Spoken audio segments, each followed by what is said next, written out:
ಎಷ್ಟು ಕ್ವಾಲಿಟಿ ಇರ್ತೈತೆ ಅಷ್ಟು ಹುಳ ಕ್ವಾಲಿಟಿ ಬರುತ್ತೆ. ಇದು ಕ್ವಾಲಿಟಿ ಇಲ್ಲ ಅಂದ್ರೆ ಅದು ಕ್ವಾಲಿಟಿ ಬರಲ್ಲ.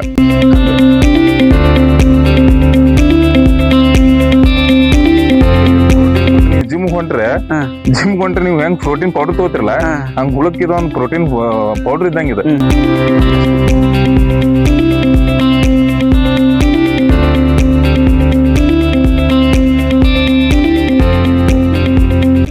ಇದು ಕಟ್ ಆಗಿಂದ ಇದು ಬಂತು.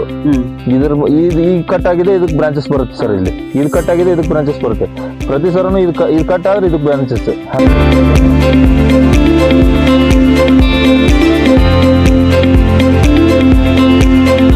ಸಾಲಿಗೆ 4 ಫೂಟ್ ಐತಿ ಸರ್. ಇದು ಗಿಡದಿಂದ ಗಿಡಕ್ಕೆ, ಈ ಗಿಡದಿಂದ ಗಿಡಕ್ಕೆ 4 ಫೂಟ್ ಇದೆ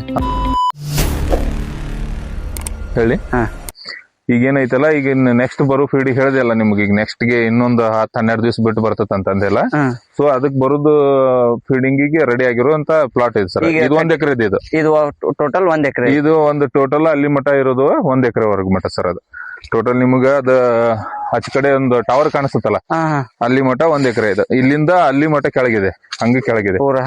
ಸೊ ಅಲ್ಲಿ ಮಠ ಇದೆ. ಇದು ಕಟಿಂಗ್ ಮಾಡಿ ಎಷ್ಟು ದಿನ ಆಯ್ತ್ರಿ? ಇದು ಹೈಟ್ ಬರಕ್ ಎಷ್ಟು ಹೈಟ್ ಬರಕ್? ಇದು ಕಟಿಂಗ್ ಮಾಡಿ ನಮ್ಗೆ ಈಗ ಹೆಚ್ಚು ಕಡಿಮೆ ಸರ್ ಒಂದು 35 ದಿವಸ ಆಗಿದೆ ಸರ್. ಇದು 35 ದಿವಸ, 40 ದಿವಸ ಆಯ್ತು ನೋಡಿ ಹೆಚ್ಚು ಕಡಿಮೆ ಸರ್. ಇನ್ನೊಂದ್ 5 ದಿವಸ ಅಂದ್ರೆ ಇದು ಕಟಿಂಗ್ ಬರುತ್ತೆ.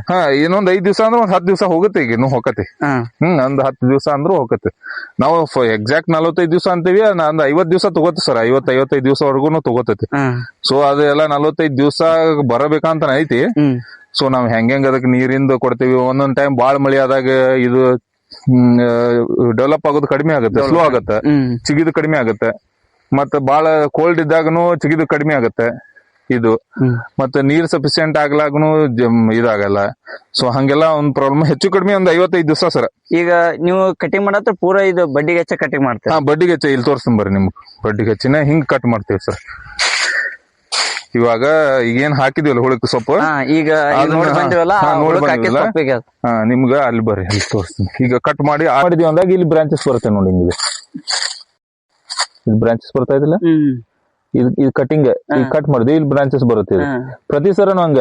ಇದೆಲ್ಲ ಇದೆಲ್ಲ ಓಲ್ಡ್ ಇದೆ. ಇದು ಓಲ್ಡ್ ಇದೆಲ್ಲ ನೋಡಿ. ಇದು ಓಲ್ಡ್ ಇದೆ. ಈಗ ಇದು ಕಟ್ ಆಗಿಂದ ಇದು ಬಂತು.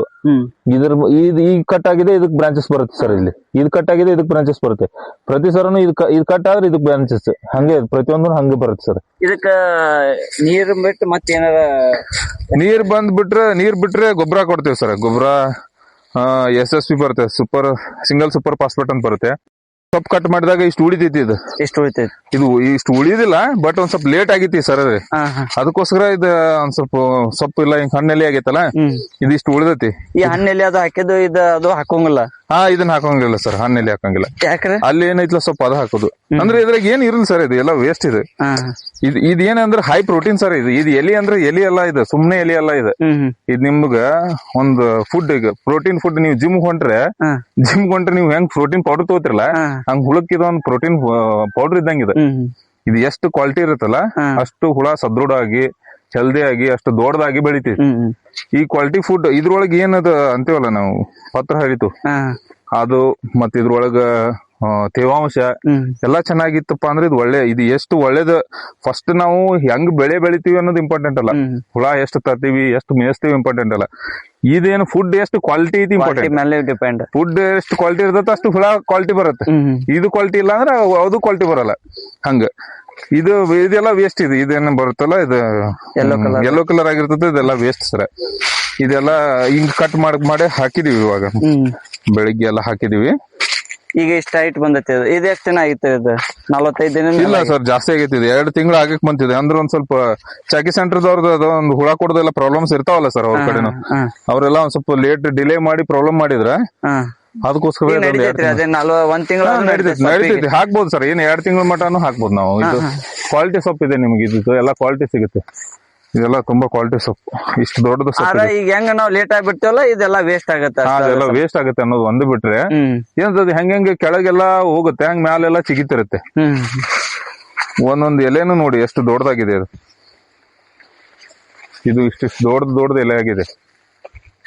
ಪ್ರತಿಯೊಂದು ಇಷ್ಟಿಷ್ಟು ದೊಡ್ಡದಾಗಿ ಎಲೆ ಇದೆ ನೋಡಿ. ಎಷ್ಟು ಎತ್ತರ ಬೆಳೆದಿದೆ. ಹೆಚ್ಚು ಕಡಿಮೆ ನಾನೇ ಒಂದು 10-11 ಇದೀನಿ. ಮೇಲ್ಗಡೆ ಒಂದು 10 ಫೂಟ್ ವರೆಗೂ ಬೆಳೆದಿದೆ ಅದು. 10 ಫೂಟ್ ವರೆಗೂ ಬೆಳೆದಿದೆ. ಈ ಪೂರ ಇಲ್ಲಿ ಬಡ್ಡಿಗೆ ಹಚ್ಚಿ ಕಟಿಂಗ್ ಮಾಡ್ಬಿಡ್ತೇವೆ. ಹಾ, ಪೂರಾ ಹಂಗ ಆ ಲೆವೆಲ್ ಕಟ್ ಮಾಡ್ತೇವೆ. ಪೂರಾ ಇದನ್ನೆಲ್ಲ ಹಿಂಗೇನೈತ್ಲ ತೋರಿಸಿದಲ್ಲ ಆ ಲೆವೆಲ್ ಕಟ್, ಭೂಮಿ ಲೆವೆಲ್ಗೆ ಕಟ್ ಮಾಡ್ಕೋತೇವೆ ಸರ್. ಈ ಪೂರ ಈಗ ಗಿಡದಿಂದ ಗಿಡಕ್ಕೆ ಇದು 4 ಫೂಟ್ ಸರ್. ಇದು ಏನ್ ಸರ್ ಇಲ್ಲ ಇದು ಗಿಡದಿಂದ ಈ ಸಾಲಿಂದ ಸಾಲಿಗೆ 4 ಫೂಟ್ ಐತಿ ಸರ್. ಇದು ಗಿಡದಿಂದ ಗಿಡಕ್ಕೆ, ಈ ಗಿಡದಿಂದ ಗಿಡಕ್ಕೆ 4 ಫೂಟ್ ಇದೆ. ಅಂದ್ರೆ ಹಿಂಗೂ 4 ಇದೆ, ಹಿಂಗೂ 4 ಇದೆ. ಇದನ್ನ ನಾನ್ ಹಾಕ್ಬೇಕಾದಾಗ ನಂಗ್ ರೆಕಮೆಂಡೇಶನ್ ಮಾಡಿದ್ದು ಇಲಾಖೆಯಿಂದ, ಅಂದ್ರೆ ಡಿಪಾರ್ಟ್ಮೆಂಟ್ ಇಂದ ಹೇಳಿದ್ರು ಅವಾಗ 4 ಹಾಕ್ಬೇಕಂತೇಳಿ. ಸೊ ಅದು ಇವಾಗ ಹೆಂಗ್ ಐತಿಪ್ಪ ಅಂತಂದ್ರ ಇದು 5 ಐತಿ, 6 ಐತಿ, 6 ಐತಿ, 6 ಫೀಟ್ನು ಐತಿ. ಅದಕ್ಕೆಂತ ಡಿಫ್ರೆಂಟ್ ಬರುತ್ತೆ ಅಂದ್ರೆ ವೆಂಟಿಲೇಷನ್ ಚೆನ್ನಾಗತ್ತೆ. ಇನ್ನು ಸ್ವಲ್ಪ ಇದಕ್ಕಿನ್ನು ಕ್ವಾಲಿಟಿ ಚೆನ್ನಾಗಿ ಬರ್ತದೆ. ಅಂದ್ರೆ ಪ್ರತಿ ಸರನು ರಿಸರ್ಚ್ ಮಾಡ್ತಿರ್ತಾರಲ್ಲ ಸೈಂಟಿಸ್ಟ್ ಎಲ್ಲ, ರಿಸರ್ಚ್ ಮಾಡಿ ಸ್ವಲ್ಪ ಕ್ವಾಲಿಟಿನ ಹೆಂಗ್ ಮೇಂಟೈನ್ ಮಾಡ್ಬೇಕು ಅಂತ ಇದನ್ನ ಮಾಡಿದಾಗ ಅವರು ಇನ್ನು ವೆಂಟಿಲೇಷನ್ ಜಾಸ್ತಿ ಆದ್ರೆ, ಇನ್ನು ಜಾಸ್ತಿ ದೂರ ಆದ್ರೆ ಗಿಡದಿಂದ ಗಿಡಕ್ಕೆ ಒಂದ್ ಸ್ವಲ್ಪ ಡಿಫ್ರೆನ್ಸ್ ಜಾಸ್ತಿ ಆಗುತ್ತೆ. ಫುಡ್ ಎಲ್ಲ ಸಫಿಶಿಯಂಟ್ ಇದಾಗತ್ತೆ. ಫರ್ಟಿಲೈಸರ್ ಹಾಕಕ್ ಅನುಕೂಲ ಆಗತ್ತೆ. ಈ 4 ಫೂಟಿಗೆ 20 ಆಗಿದೆ. ಹಾ, ಈಗ ಹಿಂಗೆಲ್ಲ ಫುಲ್ ಗೌದ್ ಬಿಡ್ತೈತಿ ಅದು. ಹಂಗ ಗಾಳಿ ಆಡೋದಿಲ್ಲ, ವೆಂಟಿಲೇಷನ್ ಆಗೋದಿಲ್ಲ ಅಂತೇಳಿ ಅದಕ್ಕೆ ಅದನ್ನ 6. ಇದನ್ನೇನೈತಿ ನಾನು ನೆಲ ಪದ್ಧತಿ ಇದೆ, ಅಂದ್ರೆ ನೆಲಕ್ ಕಟ್ ಮಾಡೋದ್ ಮಾಡಿದೀವಿ. ಇದನ್ನ ಗಿಡ ಪದ್ಧತಿ ಅಂತ ಮಾಡ್ತಾರೆ. ಇದ್ರೊಳಗೆ 2 ಇದೆ, ಮರ ಪದ್ಧತಿ ಅಂತಾನು ಮಾಡ್ತಾರೆ. ಇಷ್ಟ ಎತ್ತರದಿಂದನ ಬೆಳಸಕ್ ಸ್ಟಾರ್ಟ್ ಮಾಡ್ತಾರೆ. ಇಷ್ಟ ಎತ್ತರದು ಒಂದು ಸ್ಟೆಮ್ ಬರುತ್ತೆ. ಅದು 2 ಸ್ಟೆಮ್ ಅಂತ ಇಟ್ಕೊಳ್ಳಿ. ಇವು 3 ಸ್ಟೆಮ್ ಇರುತ್ತೆ. ಇದನ್ನ ಇಲ್ಲಿಂದನ ಬೆಳಸಕ್ ಸ್ಟಾರ್ಟ್ ಆಗೋದು, ಇಲ್ಲಿಂದನ ಕಟಿಂಗ್ ಮಾಡೋದು. ಇದು ಇಲ್ಲೇ ಹೆಂಗ ಗಿಡದಂಗ ಬೆಳಿತೆ. ಹೆಂಗ ನಾವ್ ಮರ ಹಚ್ಚಿರ್ತಾರ, ನಿಮ್ ಮಾವಿನ ಗಿಡ ಅದು ಹಚ್ಚಿರ್ತಾರಲ್ಲ, ಸೇಮ್ ಒಂದು ಸ್ಟೆಮ್ ಬರುತ್ತೆ, ಆಮೇಲೆ ಅದ್ರ ಬ್ರಾಂಚಸ್ ಬರುತ್ತೆ. ಹಂಗ ಕಟ್ ಮಾಡೋದು. ಹೌದು, ಅದು ಉಪಯೋಗನೇ ಇದು ಉಪಯೋಗ ಇದೆ. ಅದು ಅವ್ರವ್ರ ಅನುಕೂಲ ತಕ್ಕಂಗ ಸರ್. ಅವ್ರವ್ರ ಹೆಂಗ ನಮ್ದು ಟ್ರ್ಯಾಕ್ಟರ್ ಐತಲ್ಲ, ನಾವು ಇದನ್ನ ಟ್ರ್ಯಾಕ್ಟರ್ ಒಳಗನ ದಾಟಿಸ್ತೀವಿ. ಅಂದ್ರೆ ನಾವು ಇದನ್ನ ಕಡಿಮೆ ಕಟ್ ಮಾಡಿದ್ರೆ ಮತ್ ನಮ್ ಟ್ರ್ಯಾಕ್ಟರ್ ದಾಟಿ ಹೋಗುತ್ತೆ. ಅದಕ್ಕೆ ಹಂಗಾಗಿ ನಾವ್ ಹಿಂಗ್ ಮಾಡ್ಕೊಂಡಿದ್ವಿ. ಒಬ್ಬೊಬ್ಬರ ಇದು ಬರ್ತಲ್ಲ, ರೋಟೋವೇಟರ್ ಹೊಡಿತಾರ, ಅದು ಮಷಿನ್ ಬರುತ್ತೆ ಸಣ್ಣದ. ಅದನ್ನ ಹೊಡಿಯೋಕ ಅವ್ರು ಹೊಡೆಯವರೆಲ್ಲ ಏನೈತಿ ಮರ ಪದ್ಧತಿ ಮಾಡ್ಕೊಂಡವ್ರು ಇದಾರೆ. ಮರ ಪದ್ಧತಿ ಮಾಡ್ಕೊಂಡ್ 2 ಮಾಡ್ರು ಒಂದೇ, ಎಲ್ಲ ಸೇಮ್. 2 ಮಾಡ್ರು ಒಂದೇ. ಕ್ಲೀನ್ ಎಲ್ಲ ಇದಾಗತ್ತೆ. ಅವ್ರದ್ದು ಆಗತ್ತೆ, ಅವ್ರದ್ದು ಇಲ್ಲ ಅಂತ ಹೇಳಲ್ಲ, ಅವ್ರದ್ದು ಚೆನ್ನಾಗಿ ಬರುತ್ತೆ. ಬಟ್ ಅವ್ರವ್ರ ಅನುಕೂಲ ತಕ್ಕಂಗ್ ಮಾಡ್ಕೊಂಡಿದ್ದಾರೆ. ನಾವು ಮರ ಪದ್ಧತಿ ನನಗೆ ಅಷ್ಟು ಇದು ಅನಿಸಿಲ್ಲ. ಒಬ್ಬೊಬ್ರಿಗೆ ಚಲೋ ಅನ್ಸುತ್ತೆ. ಅವ್ರವ್ರು ಹೆಂಗ್ ಅವ್ರು ಬೆಳಿತಾರ ರೈತರಿಗೆ ಡಿಪೆಂಡ್ಸ್, ಅದ್ರ ಮೇಲೆ ಡಿಪೆಂಡ್ ಇರುತ್ತೆ ಸರ್. ಅವ್ರು ಹಿಂಗೆ ಬೆಳಿಬೇಕಂತ. ಮುಗಿದಿಂದ ನೆಕ್ಸ್ಟ್ ಆ ಬ್ಯಾಚ್ ಚಲೋ ಆಗುತ್ತೆ. ಇದು ಮುಗಿತಂದ್ರೆ ಇವಾಗ ಇದೊಂದು 1 ಎಕರೆ ಇದೆ. ಇದು 1 ಎಕರೆ ಇದೆ.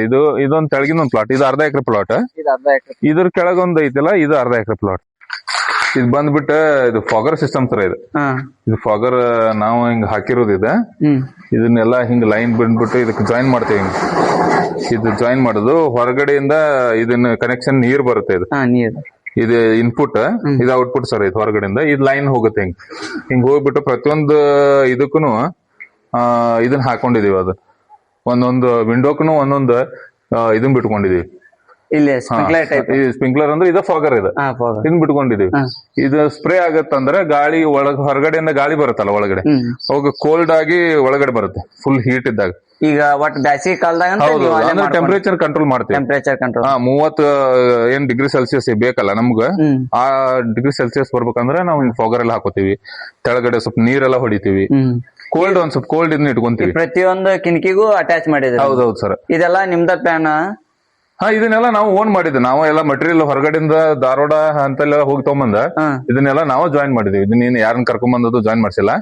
ಅದ್ ಮೋಟರ್ ಬಂದ್ಬಿಟ್ಟು ಅದ ನಿಮ್ಗೆ ಪವರ್ ಸ್ಪ್ರೇಯರ್ ಬರ್ತಲ್ಲ, ಡಬಲ್ ಮೋಟರ್ ಅಂತ ಬರುತ್ತಲ್ಲ, ಆ ಡಬಲ್ ಮೋಟರ್ ಕನೆಕ್ಟ್ ಮಾಡಿರ್ತೀವಿ. ಅದನ್ನ ಕನೆಕ್ಟ್ ಮಾಡಿ ಅದಕ್ಕೆ ಬ್ಯಾಟ್ರಿ ಆಗ್ಲಿ ಇಲ್ಲ ಅಂದ್ರ ಇದು ಬರ್ತತಲ್ಲ ಎಲಿಮೀಟರ್ ಅಂತೀವಿ ನಾವು. ಎಲಿಮೀಟರ್ ಅಂತೀವಲ್ಲ, ಅದನ್ನ ಯೂಸ್ ಮಾಡ್ಬಿಟ್ಟು AC to DC ಕನ್ವರ್ಟ್ ಮಾಡೋದು ಕರೆಂಟ್. ಅದು ಮೋಟರ್ ಡೈರೆಕ್ಟ್ ಕರೆಂಟ್ ಆದ್ರೆ ಸುಟ್ಟೋಗ್ಬಿಡುತ್ತೆ. ಅದನ್ನ ಅದ್ರ ಮೇಲೆ ರನ್ ಮಾಡಿಸ್ತೀವಿ. ಒಟ್ಟಿಗೆ ಎಷ್ಟು ಕಿಣಿಕೆ ಅದಾವಲ್ಲ ಅಷ್ಟು ಪ್ರತಿಯೊಂದು ಕಿಟಕಿಗೂ ಸರ್. ಇವು ಪ್ರತಿಯೊಂದು ಕಿಟಕಿಗೂ ಹಾಕ್ತಿವಿ. ಇವು ಈ ಸೈಡ್ 5 ಅದಾವು, ಆ ಸೈಡ್ 5 ಅದಾವು, ಫ್ರಂಟ್ ಬ್ಯಾಕ್ ಸೈಡ್ 4 ಅದಾವು. ಒಟ್ಟೆ ಟೋಟಲ್ 14 ಕಿಟಕಿ ಅದಾವ್ರಿ. 14 ಕಿಟಕಿಗೂ ಅದಾವ್ರಿ ಒಟ್ಟ? 14 ಕಿಟಕಿಗೂ ಅದಾವ್. ಮತ್ತೆ ಇಲ್ಲಿ ಬಾಕ್ಲಿಗೂ ಐತೆ? ಬಾಕ್ಲಿಗೂ ಹಾಕಿದೀವಿ. ಎಂಟ್ರೆನ್ಸಿಗೆ ಬಂದ್ರ ಅವಾಗನು ಒಂದ್ ಸ್ವಲ್ಪ ಇರ್ಲಿ. ಒಟ್ಟಿ ಬ್ಯಾಸಿಗ್ಯಾಗ 3-4 ತಿಂಗಳ ಮಟ ಅಂತಂದ್ರ ಪೂರ 3 ಸರ್. 3 ತಿಂಗಳ ಮಟ ಅಷ್ಟ.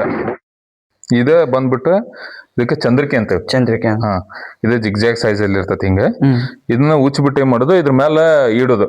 ಅಂದ್ರ ಇದೆಲ್ಲ ಹಿಂಗ ಹಿಂಗ ಇಟ್ಬಿಡುದು ಹಿಂಗ. ಗೂಡ್ ಕಟ್ಟು ಸ್ಟೇಜಿಗೆ ಬಂದಾಗ. ಹಾ, ಗೂಡು ಕಟ್ಟು ಸ್ಟೇಜಿಗೆ ಬಂದಾಗ ಹಾ.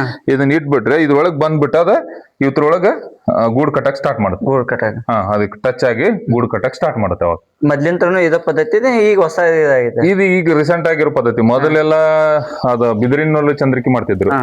ಇದಕ್ಕಿಂತ ಹೈಟೆಕ್ ಒಂದ್ ಪದ್ಧತಿನೂ ಐತಿ, ಇದಕ್ಕಿಂತ ಹೈಟೆಕ್ ಇರುತ್ತೆ. ಅದಂದ್ರ ರೂಟ್ರ್ ಚಂದ್ರಿಕೆ ಅಂತ ಬರುತ್ತೆ. ಹ್ಮ್ ಪ್ರತಿಯೊಂದು ಹುಳಾನು ತಗೊಂಡ್ ಹೋಗ್ಬಿಟ್ಟು ಅದ್ರೊಳಗ್ ಬಿಡ್ಬೇಕು. ಹ್ಮ್ ಅದು ಇಷ್ಟ ಇದಂತೇಳಿ ಒಂದು ಚೌಕ್ ಚೌಕ್ ಚೌಕ್ ಚೌಕ್ ಕಾಣೆಗತೆ ಇರುತ್ತೆ. ಹ್ಮ್ ಅದ್ರೊಳಗ್ ಹುಳ ಗೂಡ್ ಕಟ್ಟಕ್ ಸ್ಟಾರ್ಟ್ ಆಗುತ್ತೆ. ಕರೆಕ್ಟ್ ಅಷ್ಟಕ್ಕ ಇದಾಗತ್ತೆ. ಎಲ್ಲಾ ಗೂಡ್ ಸೈಜ್ನು ಸೇಮ್ ಸೇಮ್ ಬರುತ್ತೆ. ಬರುತ್ತೆ. ಇದ್ರೊಳಗ ಹೆಚ್ಚು ಕಡಿಮೆ ಆಗಲ್ಲ.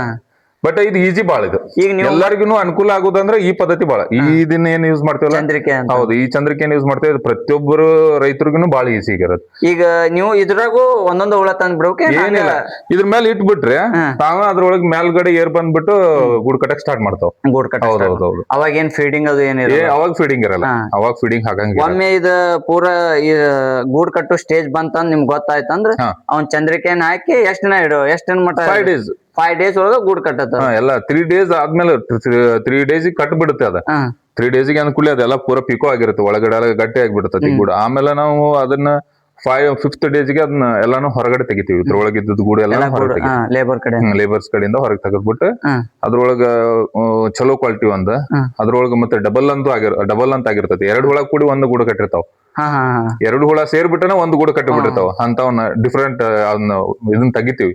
ತೆಗೆದ್ಬಿಟ್ಟು ಅದನ್ನ ಇದಕ್ ರಾಮನಗರಕ್ಕೆ ಹೋಗಿ ಸೆಲ್ ಮಾಡ್ತೀವಿ. ಅಂದ ಅದು ವೇಟ ಬರ್ತೈತಿ 2 ಹುಳ ಅದು ಇದ್ದ. ಅಂದ್ರೆ ಇವಾಗ ಆವಾಗ ಅವ್ರ ರೀಲರ್ ಕಡೆ ಹೋಗಿರ್ತೀವಲ್ಲ, ಅದು ಎಳಿ ಬಿಚ್ಚಬೇಕಾದ್ರೆ ಡಬಲ್ ಎಳಿ ಬರುತ್ತೆ. 2 ಗೂಡು ಕೂಡಿ ಕಟ್ಟಿರ್ತೈತಲ್ಲ, ಅದಕ್ಕೆ ಅವ್ರಿಗೆ ಸಪರೇಟ್, ಇಲ್ಲೇ ನೀವ ಸಪರೇಟ್ ಮಾಡಿ ಒಯ್ಬೇಕು. ಹೌದೌದು. ಈಗ ಸಪರೇಟ್ ಮಾಡಿ ಒಂದೇ ಕ್ವಾಲಿಟಿ ಗೂಡಿಗೆ ರೇಟ್ ಚೆನ್ನಾಗಿರುತ್ತೆ. ಅದು ಡಬಲ್ ಅಂತ ಹೇಳಿದಲ್ಲ, ಆ ಗೂಡಿಗೆ ಕಡಿಮೆ ಇರುತ್ತೆ ರೇಟ್ ಕಡಿಮೆ. ಹೌದು. ಇಲ್ಲ ಅಂದ್ರೆ ನೀವು ಅಲ್ಲಿ ಹೋಗಿ ಕೊಟ್ರೆ ಮತ್ತೆ ಅದಕ್ಕಿಂತ ರೇಟ್ ಕಡಿಮೆ ಹಿಡಿತಾರೆ. ಅವ್ರ ಅಲ್ಲಿ ಇದನ್ನ ಮಾಡ್ತಾರೆ. ಹಾಗಿಂದ ಸೀದಾ ನೀವ ರಾಮನಗರಕ್ಕೆ ಹೋಗಿ ಕೊಟ್ಟು ಬರ್ತೀರಿ. ಹೌದ್ರಿ, ಅಲ್ಲಿ ಹೋಗಿ. ಈಗಿನ ರೇಟ್ ಏನೈತೆ? ಈಗ ಮೊನ್ನೆ ನೀವು ಹೋದ ಬ್ಯಾಚ್ ನಾನು ಕೊಟ್ಟಿದ್ದೆ ಸರ್. ಈಗ ಹೋದ್ ಬ್ಯಾಚ್ ಇದ್ದ ನಂದ 620 ರೂಪಾಯಿ ಆಗಿತ್ತು. 620. ಅದಕ್ಕಿಂತ ಹಿಂದಿನ ಬ್ಯಾಚ್ ಇದ್ 815 ರೂಪಾಯಿನೂ ಆಗಿತ್ತು. 600 800 ರೂಪಾಯಿ. ಫಸ್ಟ್ ಗೆ 815 ರೂಪಾಯಿ ಮಾರಿತ್ತು. ಈಗ ನೆಕ್ಸ್ಟ್ ಅದ ಅಂದ್ರೆ 800 ಅಂದ್ರೆ ಕೆಜಿಗೆ ಕೆಜಿಗೆ 1 ಕೆಜಿಗೆ 815 ರೂಪಾಯಿ 1 ಕೆಜಿಗೆ. 1 ಕೆಜಿ 1 ಕ್ವಿಂಟಲ್ಗೆ 80,000. ಎಷ್ಟ ಒಟ್ಟು ಟೋಟಲ್ ಎಷ್ಟು ಕ್ವಿಂಟಲ್ ಆಗಿತ್ತು ನಿಮ್ದು? ನಂದು ಅವಾಗ 800 ಮಾರಿದಾಗ ನಂದು ಒಟ್ಟ 1.5 ಕ್ವಿಂಟಲ್ ಆಗಿತ್ತು. 1.5 ಕ್ವಿಂಟಲ್. ಮೊನ್ನೆ ಮಾರಿದಾಗ 2 ಕ್ವಿಂಟಲ್ ಆಗಿತ್ತು. ಅವಾಗ ರೇಟ್ ಡೌನ್ ಇತ್ತು. ಇವಾಗ ಒಂದ್ ಸ್ವಲ್ಪ ರೇಟ್ ಅಂತ ಹೇಳಿ ಬೇಸಿಗೆದಲ್ಲಿ ಗೂಡ್ ಒಂದ್ ಸ್ವಲ್ಪ ಲೈಟ್ ಇರುತ್ತೆ ಅಂತ ಹೇಳಿ ರೇಟ್ ಕಡಿಮೆ ಮಾಡಿರ್ತಾರೆ. ಆ ಟೈಮ್ದಲ್ಲಿ 610 ರೂಪಾಯಿ ಮಾರಿತ್ತು. 610 ಎಷ್ಟು? 2 ಕ್ವಿಂಟಲ್ ಆಗಿತ್ತು. 2 ಕ್ವಿಂಟಲ್ ಆಗಿತ್ತು. 1,20,000 ರೂಪಾಯಿ.